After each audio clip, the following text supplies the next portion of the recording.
Hi there, thanks for joining me again. Today's dish, well actually, it's more like today's, or 2 days for one dish, is going to be pork and beans. I loved having this when growing up, but my mom never made it from scratch, which is a shame. This dish actually requires some forethought, at least the method that I use, because I like using dry beans. These things are hard, like rock hard. Yeah, apparently I like dropping things on the table. So I actually have 2 kinds of beans here. Okay, I have a light red kidney bean. That's what it says here, just red kidney beans, and the white navy beans. I like doing the 2 of them just for a contrast in color texture, really. Even though it's you're adding so many other ingredients and there's a sauce, there's actually a difference in the shades of the beans, and it's just nice and pleasing to the eye. Nutrients are pretty much identical, so it's no big deal. And the pork I'm going to use, which I just pulled from the freezer, so it too is rock hard, is what's called, at least in our area, a picnic shoulder, which is also known as pork butt. It's a really tough cut. It's not used that much. From what I've been able to find out, it's mostly used in kind of like a slow roast and pulled pork dishes and stuff like that.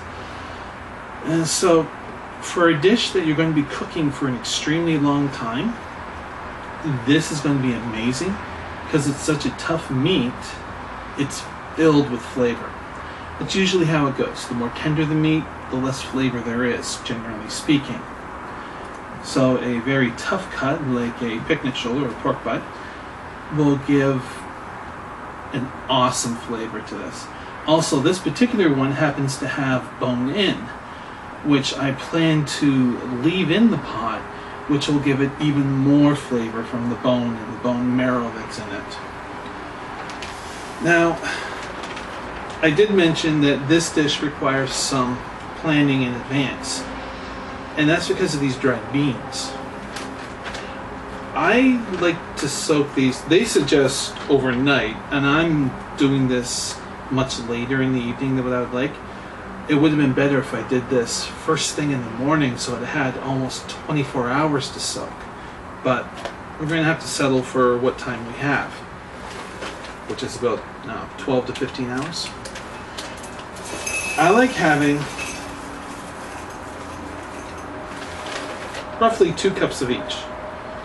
And this bowl here, it actually has a little bit of water in it already. Just regular tap water, nothing special. That's nothing. Forget about that package.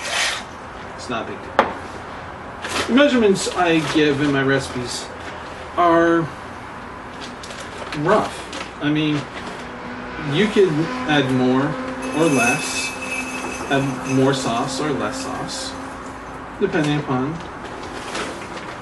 what you want. Okay, so all in all, it's around 4 cups. 4 cups of escaping beans, apparently, of dry beans. Now, as you can see here, I think, on the camera, can you compare? Roughly, can you see into the bowl? Yeah. Well, generally speaking, it's just covering maybe about a centimeter above. And I can tell you from experience, this is not enough water. Okay? Because these beans are dry, they're just going to soak up the water like mad. So I am topping it off. This bowl is maybe about an inch. Yes, I mix up centimeters and inches, metric and imperial. I'm old enough to do that. About an inch from the top of this bowl here.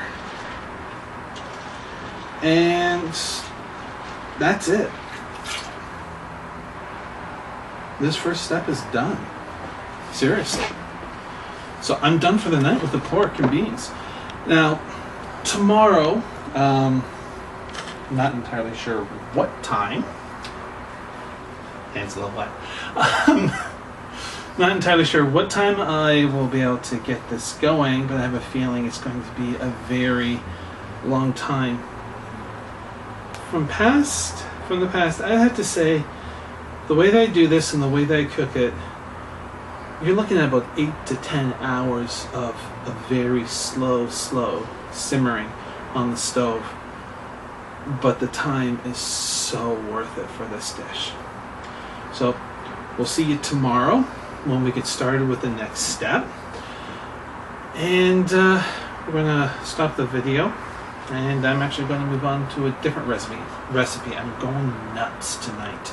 The 3 different recipes to try and upload to you guys. So, we'll see you later. Bye. What? What? Okay.